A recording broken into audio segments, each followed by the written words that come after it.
Boa noite, meus irmãos. Creio que um conflito bastante comum de se encontrar no mundo evangélico tem sido o conflito entre expectativas do que Deus é e do que Ele tem a fazer, criado no coração humano.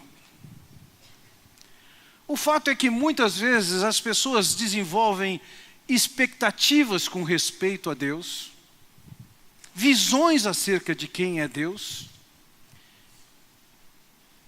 e isso não é o que as Escrituras dizem acerca de Deus. E Deus não tem o compromisso de caber dentro de uma caixinha em que você pode, com a sua imaginação e sua criatividade, definir que Ele tem que caber ali dentro.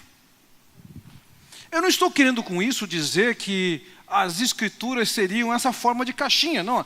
As Escrituras são a verdadeira expressão, e através dela nós podemos saber quem é Deus. Mas eu me refiro, quando eu digo uma caixinha que limita quem Deus é a certos parâmetros, é a caixinha da interpretação das Escrituras.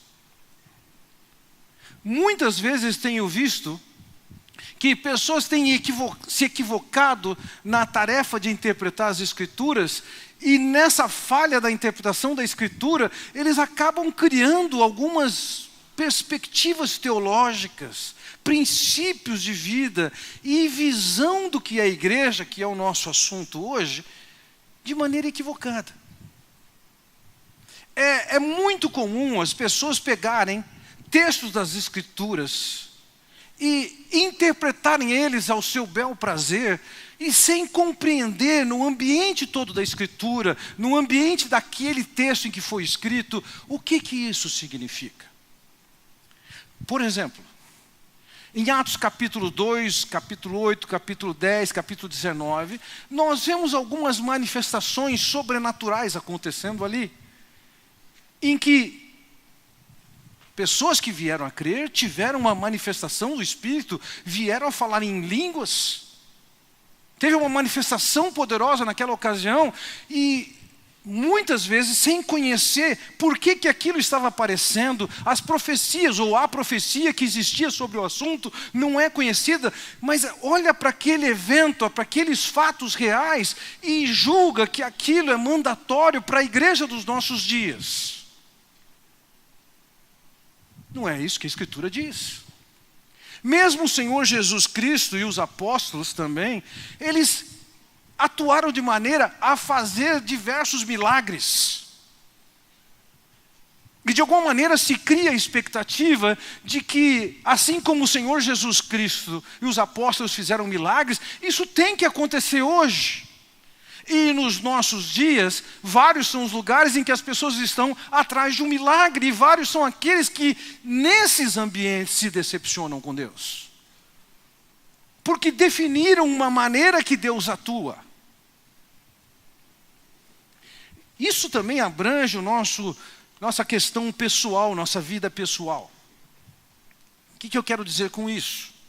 Por exemplo, há uma visão no mundo cristão evangélico, de que Deus tem uma vontade particular para você, e nessa vontade particular está incluído com quem você vai se casar.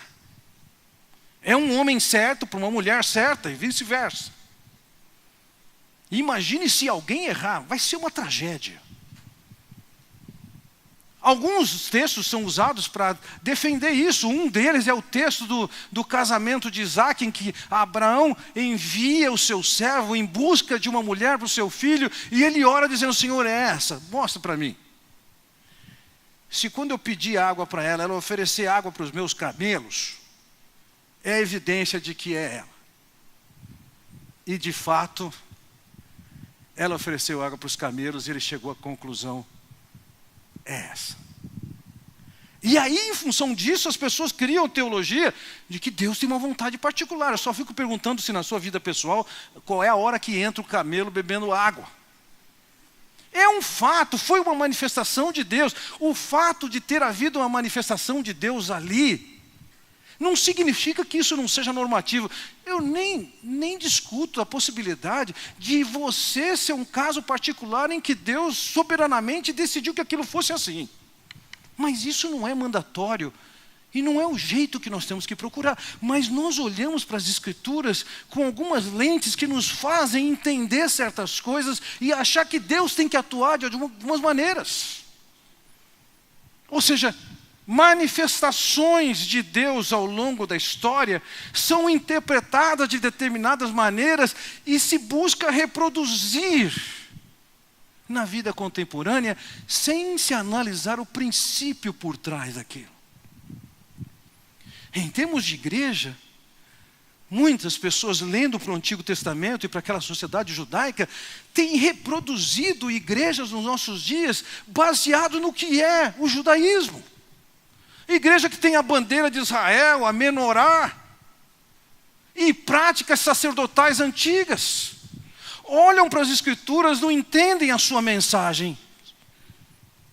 E aí aplicam de uma maneira desastrosa, colocando Deus e a proposta do que Ele tem a fazer dentro de parâmetros que Deus mesmo nos estabeleceu. Os fatos que são revelados nas Escrituras demonstram, de fato, como Deus pode agir e o que Ele fez em determinada época e circunstância foi conforme o seu propósito, não necessariamente mandatório. Entretanto, há fatos que nós podemos observar nas Escrituras e percebermos o que é, como é e por que é. Então, a minha chamada para vocês nessa noite é que nós paremos aqui para prestarmos atenção aos propósitos de Deus na revelação que Ele nos traz, para que nós possamos nos alinhar e admirar o que Deus tem feito. Tenho lhes falado já agora, essa é a 15ª mensagem nessa carta, do universo que, embora esse painel já esteja superado, já são 43 sermões, na verdade, ou seja, desde que comecei a série tem um juro aí a ser aplicado.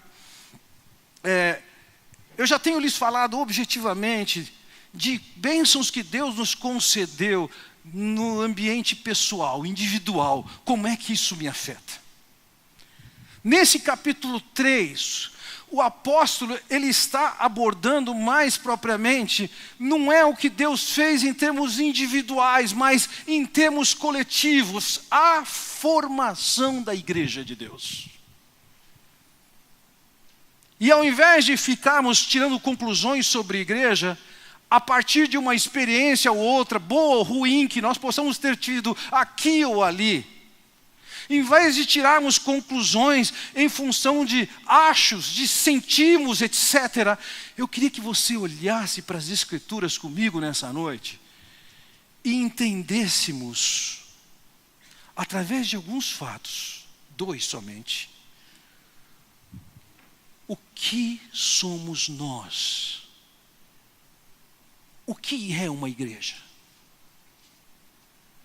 E nós continuaremos nesse assunto ainda na próxima semana, mas, meus irmãos, nós precisamos nos livrar de algumas concepções que nós juntamos sobre o que é ser igreja. Igreja não é um show. Igreja não é uma apresentação. Igreja não é um lugar de cura. O que é igreja? Quero chamar a sua atenção para 2 fatos nessa semana e na outra semana nos debruçamos sobre algo mais. O primeiro fato para o qual eu chamo a sua atenção aqui é a realidade da existência de um mistério. Eu estou dizendo e empregando essa linguagem porque essa é a linguagem do texto que nós vamos estudar nessa tarde, nessa noite, em Efésios capítulo 3, versículo 3 a 9. Vejam, na semana passada eu terminei minha mensagem com o versículo 2, em que Paulo diz: certamente vocês ouviram falar da responsabilidade imposta a mim em favor de vocês pela graça de Deus. Vocês ouviram falar, eu tenho uma responsabilidade. Ele vai voltar nesse assunto. Mas responsabilidade relativa a quê? Você olhando para o texto das Escrituras que se segue, nos versículos seguintes, vejam, no versículo 3 ele diz, isto é o mistério. No 4 ele fala, a minha compreensão do mistério. No 5 ele diz, esse mistério não foi dado a conhecer aos homens. No versículo 9 então ele diz, a todos a administração desse mistério. Você percebe que mistério aparece 4 vezes, há 4 ocorrências nesse pequeno espaço de tempo, nessa pequena escrita. E o que é mistério? É algo que foi escondido e encoberto pelo próprio Deus, que não pode ser descoberto por especulação ou revelação humana. Há um mistério envolvido aqui nesse texto. E a ideia é a seguinte: você não é capaz de imaginar o que Deus pensa, você não é capaz de imaginar e especular o que Deus pensa, você não descobre isso, você não revela isso. Esse mistério está oculto em Deus. E Ele decide revelar. Esse mistério, como nós vamos ver, mesmo ao longo do Antigo Testamento, ele não foi conhecido. Veja o que ele diz no versículo 5. Esse mistério não foi dado a conhecer aos homens de outras gerações. Nós estamos vendo aqui o primeiro século da nossa era. E ele está olhando para trás, e ele tem uma história de Israel, o povo de Deus andando com Deus. Muitos profetas trouxeram muita revelação. Mas esse mistério, ele não esteve na agenda de Deus, nas revelações aos profetas. As outras gerações não vieram a conhecer o que aqui ele chama de mistério. No versículo 9, seguindo a mesma ideia, ele diz, e esclarecer a todos a administração deste mistério que, durante as épocas passadas, foi mantido oculto em Deus que criou todas as coisas. O mistério que ele desenvolve aqui é um mistério que foi escondido e oculto por Deus. Deus tinha um propósito com isso. E ele não torna isso conhecido, e ninguém descobre, ninguém imagina esse segredo que Deus manteve por séculos, nem mesmo aos seus profetas ele revelou. Mas o que é esse mistério? Nós vamos ter uma explicação inicial do que é esse mistério mais adiante, mas eu gostaria de olhar um pouquinho para o Antigo Testamento e perceber que algumas coisas relacionadas com esse mistério, elas haviam sido reveladas. Por exemplo, em Gênesis capítulo 12, nós encontramos a chamada de Abraão. Abraão era um homem, um idólatra que vivia na cidade de Ur dos Caldeus. Ur era a capital, uma cidade de nível internacional naquele tempo. Abraão era um idólatra lá. E Deus resgata esse homem. E diz para Abraão, sai dessa terra. Deixa a tua família. Vai para uma terra que eu vou te mostrar. E Deus faz algumas promessas para Abraão. Promessas que ele tinha para cumprir na vida de Abraão e através de Abraão. Vejam, no versículo 3 daquele texto é dito, abençoarei os que o abençoarem. E amaldiçoarei os que o amaldiçoarem. E por meio de você, todos os povos da terra serão abençoados. Abraão, através de você, todos os povos da terra serão abençoados. O que significava isso? Através de um processo progressivo de revelação, nós sabemos que Deus estava dizendo aqui, que um descendente de Abraão viria e seria uma bênção para todos. A referência a esse descendente era a pessoa do Messias, o Cristo, que haveria de vir e que veio com um propósito. naquela cruz, pagar os pecados de todos. Essa mensagem, ela havia sido amplamente revelada no Antigo Testamento. Isso não era um mistério. Ainda hoje pela manhã, antes de participarmos da ceia, ou no período da ceia, antes do nosso culto normal, nós ouvimos a palavra do Adalberto, que iniciou aquele período compartilhando conosco justamente a passagem de Isaías capítulo 53, que descreve, muito tempo antes de Jesus, a experiência da crucificação e da sua morte. A mensagem que anunciava que essa morte seria seguida de uma ressurreição. Então veja, o Antigo Testamento trazia grandes revelações sobre o projeto de Deus de salvar o homem perdido. Certa ocasião, o Senhor Jesus estava discutindo, em mais um dos seus embates. Na verdade, o Senhor Jesus teve vários embates com grupos diferentes religiosos do seu tempo, ou grupos políticos do seu tempo. E num desses embates, o Senhor Jesus disse o seguinte: Abraão, pai de vocês, regozijou-se porque veria o meu dia. Ele o viu e alegrou-se. Abraão teve alguma compreensão e revelação acerca da vinda do Cristo, do Messias, Jesus.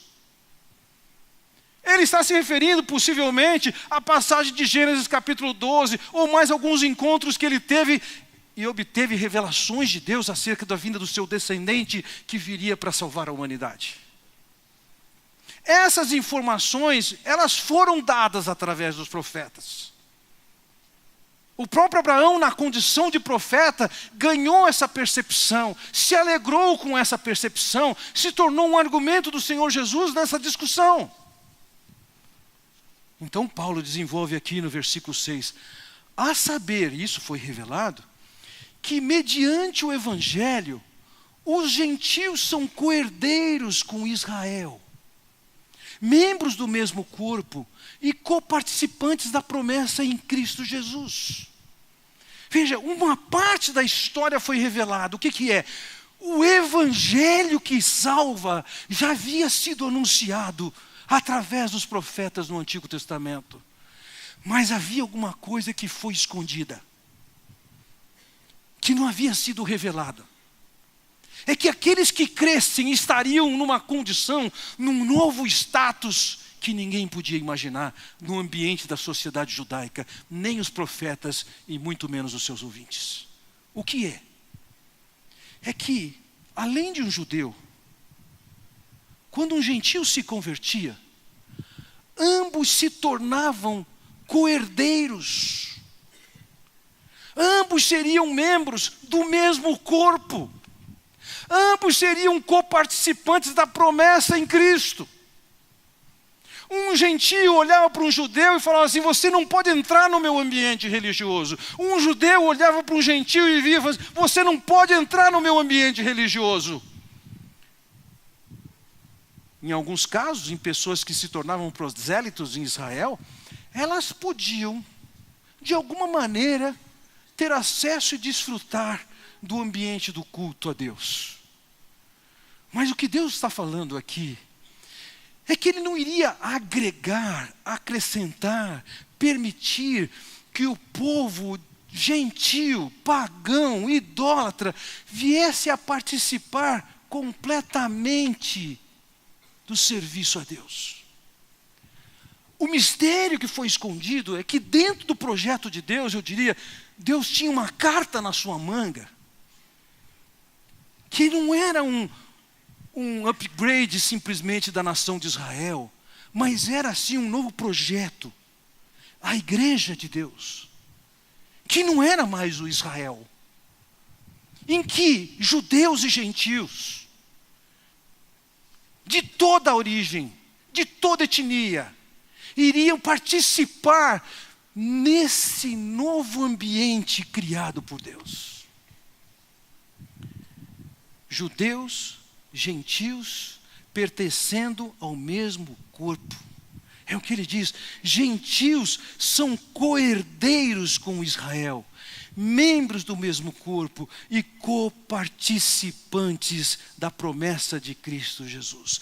Essa verdade, a condição do que seria a igreja, isso não havia sido revelado. Isso era oculto. Os judeus não conseguiam entender, e eu diria mais, eles demoraram para entender isso mesmo depois que Deus começou a fazer isso.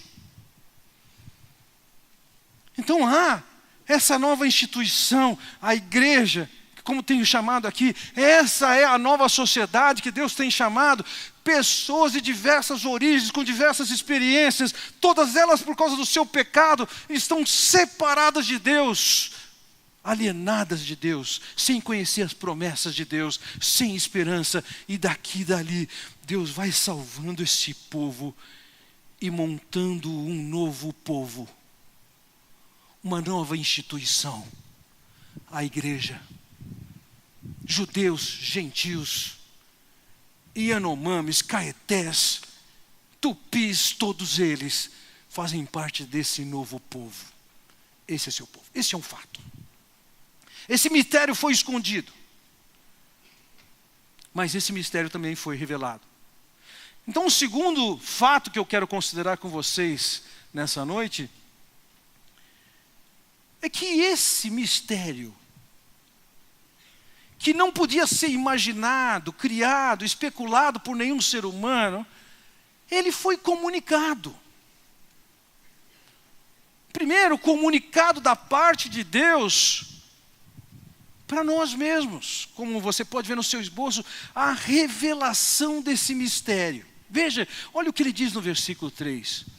Isto é, o mistério que me foi dado a conhecer por revelação, como já lhes escrevi brevemente. Como lemos antes, esse projeto da igreja foi um projeto que Deus escondeu. Ele esteve oculto. Ninguém era capaz de imaginar o que Deus estava fazendo. Conseguiu imaginar, porque tinha revelação, que pessoas, indivíduos poderiam chegar até Deus com seus pecados perdoados. Mas que Deus estava criando um novo povo, isso não era capaz de imaginar. Foi necessário, como ele diz aqui, me foi dado conhecer por revelação. O que é revelação? É abrir o véu. É descobrir.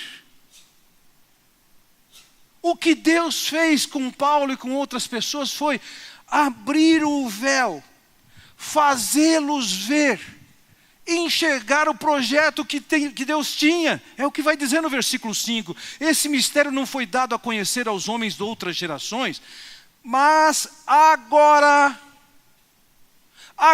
foi revelado pelo Espírito Santo, pelo Espírito aos santos apóstolos e profetas de Deus. Por gerações essa informação foi mantida em segredo. Nem Deus revelou, nem os profetas do Antigo Testamento imaginaram. Mas houve um momento em que essa história mudou. O que acontece? Deus seleciona algumas pessoas, aqui chamados de apóstolos e profetas, que agora, no tempo de Paulo, eles obtiveram de Deus a revelação. Deus abriu o véu para eles, Deus descobriu e falou: esse aqui é o meu projeto. Provavelmente antes eles não seriam capazes de entender, possivelmente antes eles resistiriam à ideia de que Israel deixaria de ter a posição que tinha dentro do plano de Deus. Nessas condições, então nós encontramos Deus aparecendo e fazendo pelo Espírito de Deus com que homens pudessem entender a mensagem que apresentava o projeto de Deus como igreja. No Antigo Testamento, eles não viam isso. E mesmo depois da morte do Senhor Jesus Cristo, talvez até o ano 49, 16 anos após a morte do Senhor Jesus Cristo, os apóstolos ainda não tinham entendido isso completamente. Tiveram dificuldade de entender do Evangelho alcançar samaritanos. Tiveram dificuldade de entender do Evangelho alcançando um homem que não era nem judeu. Aquela igreja sofreu com seus conflitos de ver pessoas outras sendo alcançadas e inseridas no seu seio. O Senhor conduziu, separou homens que podiam ser inspirados com uma revelação especial para entender o projeto de Deus para a igreja. Vejam, no versículo 4, Paulo diz: ao lerem isso, vocês poderão entender a minha compreensão do mistério de Cristo. O que é isso? Se nós lemos esse texto à luz dos padrões da nossa sociedade pós-moderna, em que vai dizer que não existe nenhuma verdade absoluta, você tem a sua opinião, eu tenho a minha opinião, você fica com a sua, eu fico com a minha. A sua é certa para você, a minha é certa para mim, está tudo bem aqui. E aí, baseado nesse ambiente em que nós vivemos, olhar para um texto desse e ver Paulo falar, a minha compreensão, você vai falar assim, a opinião dele. Só que isso aqui é muito mais do que isso. Essa palavra grega aqui traduzida por compreensão, é muito mais do que o conceito que você pode ter, um palpite que você tem, ou uma opinião sobre uma determinada coisa. A passagem aqui, a palavra que trata da ideia de compreensão, é a capacitação sobrenatural de entender sonhos, visões e revelações. Então o apóstolo, ao citar a palavra aqui empregada, ele está dizendo, eu tive uma revelação e fui capacitado por Deus para entender esse mistério, esse segredo que Deus manteve ao longo de tantas décadas e séculos, para agora apresentar a vocês a compreensão do que é a igreja. Ao lerem, vocês vão poder entender isso. Meus irmãos, nós podemos ter diversas fontes que formam as nossas ideias do que é uma igreja. Mas nós precisamos nos debruçar, nos ater aos escritos do Novo Testamento e agora em particular a essa carta aos Efésios, para dessa carta tirarmos as nossas conclusões do que é uma igreja. Nós não somos uma sociedade com fins de ajudar as pessoas. Não somos um clube de alta moral. Somos muito mais do que isso. Vamos ajudar pessoas, sim. Vamos valorizar os princípios morais que Deus comunica na sua palavra, sim. Mas a nossa visão de igreja não pode ser formada a partir das más experiências que nós tivemos. Não pode ser baseada em posturas repulsivas de programas de televisão. Nós precisamos nos debruçar sobre esse livro, em que um homem capacitado por Deus, com a capacidade de compreender sonhos, visões e revelações, ele traz sobre um assunto que Deus manteve em segredo por séculos e séculos. E o assunto é o que nós somos como igreja. Ele não somente foi capacitado a entender o que é a igreja, como também foi capacitado para comunicar o que é a igreja. Ele diz no versículo 7, deste me tornei ministro pelo dom da graça de Deus, a mim concedida pela operação do seu poder. Veja, Paulo aqui se reconhece, eu me tornei ministro. Ele se tornou um oficial, um representante oficial de Deus. Vejam, ele não se tornou assim porque ele conseguiu. Ele tinha um belo de um currículo, fez os testes, foi aprovado. Não! Ele recebeu um presente, um dom da graça de Deus. Aquele homem veio a ocupar a posição que ele ocupava, para fazer o papel que ele vinha fazer, porque ele foi capacitado por Deus. Agora, nessa condição, ele tem que pregar essa mensagem. Como é que isso aconteceu? Ele recebe o dom, recebe a convocação. Veja, no final do versículo 7, ele diz: foi pela operação do seu poder. Duas palavras sobre poder aqui, força. Operação e poder. Essas duas palavras, elas falam aqui, primeira palavra de um poder sobrenatural e a segunda palavra, uma habilidade e capacidade recebida. Aprove a Deus capacitar aquelas pessoas para entenderem a revelação que Deus tinha a fazer do projeto dele, que é a igreja. Aprove a Deus chamar algumas pessoas, dotá-las com capacidades especiais. Não poucas vezes, lendo a história do apóstolo Paulo, naturalmente eu olho para a minha própria vida e falo assim: nossa, mas que mediocridade a minha vida perto da dele. Eu diria que mediocridade por mediocridade, eu consigo ser semelhante a Paulo. Em que sentido? Veja, em Efésios capítulo 3, versículo 8, ele diz: embora eu seja o menor dos menores dentre todos os santos. Por que é que Paulo estaria se dizendo aqui, o menor de todos os santos? Não sou o menor, mas o menor do menor. Eu sou o mínimo. Por que ele teria dito isso? Há quem palpite que isso era falsa modéstia de Paulo. Ele sabia bem quem ele era. Mas quando olhamos para outras passagens, nós podemos tirar algumas conclusões da razão. O que o levava a dizer que ele era o menor dos menores?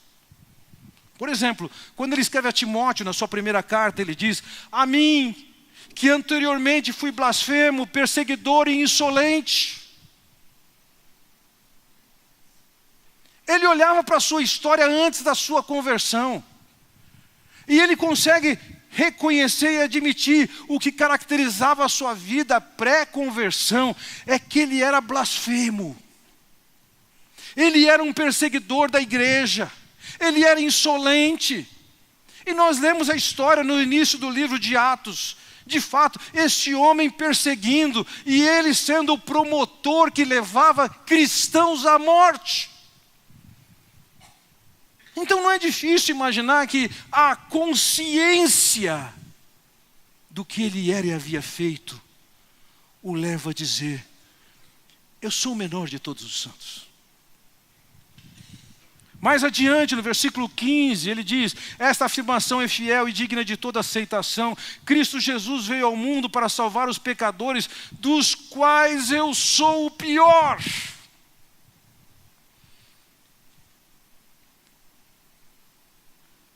Por que ele chega a essa conclusão?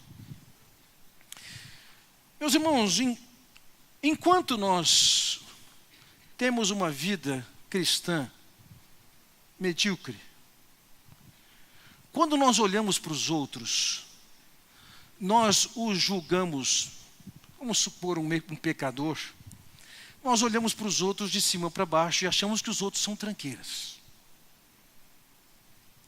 Mas quando a gente deixa de levar um cristianismo medíocre e chegamos mais perto de Deus, nós chegamos à conclusão de que o tranqueira somos nós. Quanto mais perto eu chego de Deus, mais eu tenho consciência de que foi a graça, a bondade, o perdão dele. Eu chego à consciência, de fato eu sou menor. Eu não conheço o pecado de vocês como eu conheço o meu próprio. Então faz sentido para mim, um homem que anda perto de Deus, ter a consciência e dizer: eu sou o menor de todos os santos. Eu sou o pior dos pecadores. Talvez ele dissesse isso também por causa do seu próprio nome, porque o seu nome, ele também tinha o significado de pequeno. E a tradição diz que o apóstolo Paulo era alguém baixinho. Então eu não diria que ele está sendo dissimulado aqui, com falsa modéstia, ao dizer que ele é pequeno. Ele só está dizendo o seguinte: aquilo que eu tenho a fazer, a compreensão dessa verdade, a comunicação dessa verdade, ela não está acontecendo por causa das minhas habilidades pessoais. Não é simplesmente por causa das minhas determinações. Não é por causa da minha disciplina pessoal. É porque tem uma ação de Deus soberana que o capacitou, revelando a compreensão do projeto que Deus tinha para a igreja. Que o capacitou a comunicar essa verdade à sua geração. Comunicar o quê? Vejam no versículo 8, voltando para Efésios, ele diz: embora eu seja o menor dos menores dentre todos os santos, foi-me concedida essa graça de anunciar aos gentios as insondáveis riquezas de Cristo. Ele teve o privilégio, concedido por Deus, de anunciar as insondáveis riquezas de Cristo. Ele podia, no seu ensino para a igreja, falar de quem era Jesus, falar que foi enviado da parte de Deus, falar que ele veio para aquela cruz e morreu e ali pagou os nossos pecados, falar que Deus o ressuscitou ao terceiro dia, falar que através da fé todas as pessoas podem ser perdoadas e se achegarem a Deus, falar da sua nova posição em Cristo e em Deus, aqueles que se converteram. É um privilégio. Isso é uma graça. Eu tenho o privilégio de poder anunciar essa mensagem das riquezas insondáveis de Cristo. Ele, um homem que sabia e reconhecia-se como o pior dos pecadores, o menor dos menores entre os santos. Ele reconhece o privilégio que ele tem de compartilhar essa mensagem. E não somente de pregar essa mensagem. Veja que no versículo 9 ele diz: e esclarecer a todos a administração desse mistério. Dentro do ministério do apóstolo, ele não somente pregava essa mensagem, mas ele era alguém que tinha o privilégio de iluminar, de explicar, de explanar a mensagem de Deus, de explanar o projeto de Deus, de nos fazer entender o que é a igreja de Deus. Se debruçar sobre a carta aos Efésios nos dá o privilégio de entender o que é a igreja. Este homem foi chamado por Deus, separado por Deus, capacitado por Deus, para entender o segredo de Deus, para comunicar o segredo de Deus, para explicar o segredo de Deus. Nós não podemos tirar conclusões do que é uma igreja a partir de más experiências. Nós não podemos tirar conclusões acerca do que é o projeto de Deus, do que é a igreja, a partir disso não cumprir com algumas expectativas que você tem. Deus soberano, extremamente criativo, Ele idealizou o projeto igreja, Não é invenção humana. Apesar de todos os riscos, de todas as ameaças, já são 2000 anos que a instituição igreja existe. É lógico que você pode passar na Europa, nos Estados Unidos, por inúmeros templos que foram fechados e deixaram de ser igreja, deixaram de reunir a igreja de Deus. Recentemente visitei um desses, que agora é uma galeria de arte, um ateliê de arte. Aquele prédio que se prestava a reunir a igreja de Deus, ganhou outro fim.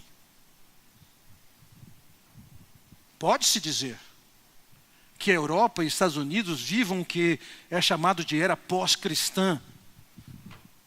Mas a igreja está fervilhando em vários lugares do mundo, em lugares que não se imaginava que iria chegar e alcançar. Porque esse é um projeto de Deus. Que privilégio. Que privilégio que nós participamos dessa instituição. Não existe instituição na face da terra que mais privilegia alguém ser parte do que a igreja de Deus. A agência de Deus, que reúne os seus em torno do Senhor Jesus Cristo, para conhecer o que Ele tem a anunciar. O que é? Voltamos ao que Paulo disse. Foi-me concedida essa graça de anunciar aos gentios as insondáveis riquezas de Cristo. E essa graça que foi concedida ao apóstolo Paulo, agora também é passada a nós. Nós é que temos o privilégio de levar essa mensagem para frente. Normalmente no final do segundo semestre de cada ano, vocês recebem a divulgação, a propaganda, de pegar aqueles livros devocionais, pão diário, é isso? Para comprar e dar para os seus amigos. Nesses últimos dias tenho ouvido testemunhos gratificantes de como esse material tem sido usado por pessoas que ainda não conhecem a Cristo. Como esse material tem sido uma porta de entrada para expressar o amor de Deus. Como esse material tem sido útil para que se compartilhe da verdade de Deus. Tenho ouvido histórias interessantíssimas de pessoas que mesmo sem esse material, têm se encontrado com o Filho de Deus e têm ouvido da mensagem do Evangelho do Senhor Jesus Cristo. Esse é o nosso privilégio. Essa graça foi concedida a Paulo e nós como igreja temos esse privilégio, essa graça, essa responsabilidade. É lógico que você pode ter vivido uma experiência péssima como igreja. É lógico que você pode ter tido uma experiência que fala assim, eu não quero mais nada com a igreja. E em função também dessa experiência, o exército cresce daqueles que são chamados nos nossos dias de desigrejados. Eu aposto que a principal razão por que as pessoas estão abandonando a igreja não são somente suas próprias decepções, mas sim seus próprios pecados, suas próprias escolhas. Nós não vamos juntar uma ideia melhor do que igreja. Foi plano do coração de Deus, oculto por séculos, comunicado aos apóstolos, e desde então estamos buscando viver o projeto que Deus fez. Que privilégio nós temos. Mas além de ser um privilégio que nós temos, também tem que responsabilidade nós temos. O apóstolo Paulo diz, o meu objetivo é esclarecer a todos a administração desse mistério que durante as épocas passadas foi mantido oculto em Deus. Nós também estamos nessa condição. Nós precisamos investir do nosso tempo, do nosso esforço, dos nossos recursos, para que a nossa tarefa de edificação da igreja de Deus seja uma realidade. Que através da nossa operação e da nossa atuação, a igreja do Senhor seja aperfeiçoada como Ele quer que seja aperfeiçoada.